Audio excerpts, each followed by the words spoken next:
What is inheritance in Python. Python में inheritance क्या होता है और मल्टीपल इनहेरिटेंस क्या होता है। इनहेरिटेंस होता क्या है, इनहेरिटेंस मतलब जैसे आप अपने फादर्स की प्रॉपर्टी को आप इनहेरिट किए पागे, फादर की जितनी प्रॉपर्टी है उसको मिल जाता है, मदर की प्रॉपर्टी बच्चे में आ जाती है, मतलब एक दूसरे की प्रॉपर्टी, एक क्लास से दूसरे क्लास की प्रॉपर्टी को एक्सेस करना ही इनहेरिटेंस होता है। तो आज हम मल्टीपल इनहेरिटेंस का ही देखते हैं। मल्टीपल इनहेरिटेंस के लिए हमने सबसे पहले एक नाम का एक हमने क्लास ए बनाया है और इस क्लास में हमने कैलकुलेट नाम का एक फंक्शन बनाया है। ये फंक्शन ए और बी है और हमने इसको रिटर्न करवा दिया।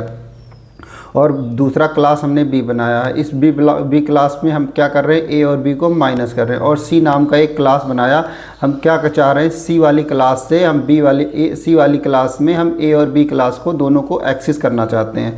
तो जब हम एक्सेस करना चाहते हैं तो हमारे पास ए, दैट मीन्स ए और बी को हम इनहेरिट करने के लिए दोनों को हमने ए और बी को यहाँ पर हमने पास किया। इनहेरिट करने के लिए हम इस तरीके से इसका सिंटेक्स होता है, जिस क्लास को इनहेरिट करना होता है उस क्लास का नेम और इसके बाद इसके बाद हमने तीसरे क्लास में हमने मल्टीप्लाई नाम का एक फंक्शन बनाया। हम चाहते क्या हैं कि हमारे पास एक सी वाला मल्टीप्लाई वाला फंक्शन है, ये मल्टीप्लाई वाला फंक्शन वर्क करे, साथ में हमारे पास कैलकुलेट ए कामा बी मतलब ए प्लस बी मतलब कैलकुलेट भी करे, ऐड भी कर दे और जो है माइनस वाली भी कॉल कर ले, माइनस भी कर ले। तो इसके पहले सबसे पहले हम क्या करते हैं, सबसे पहले हमने यहाँ पे किया है ऑब्जेक्ट का इनिशियलाइज किया। हमने किस क्लास का ऑब्जेक्ट इनिशियलाइज किया, सी क्लास के ऑब्जेक्ट को इनिशियलाइज किया। हमने यहाँ पे सी क्लास के ऑब्जेक्ट को इनिशियलाइज कर दिया, यहाँ से ए सी क्लास का ऑब्जेक्ट इनिशियलाइज हो गया।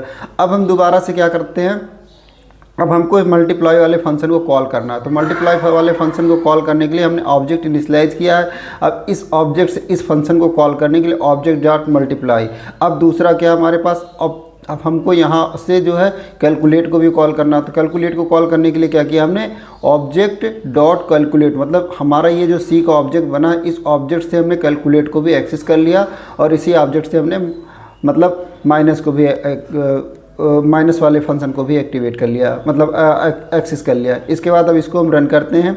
रन करने के लिए कम्प्लीटली हमने इसको रन किया। रन करने के बाद हम इसका आउटपुट जब देखते हैं तो ये आउटपुट हमारे पास यहाँ से इसका दिख रहा है। यहाँ पे हमारा आउटपुट, यहाँ पे हमारा जो है आउटपुट ये दिख रहा है, ये हमारा आउटपुट यहाँ पे आ गया। ये आउटपुट हमारे पास आ गया, जैसे देख लो इसमें ये आउटपुट हमारा दिखाई पड़ रहा है 3 2 10 7 9, मतलब हमने एक बार प्लस किया तो इतना आ गया और माइनस किया तो इतना आ गया। इस तरीके से हम इसमें इनहेरिटेंस को यूज करते हैं। इस तरह के वीडियो देखने के लिए चैनल को सब्सक्राइब करें। धन्यवाद।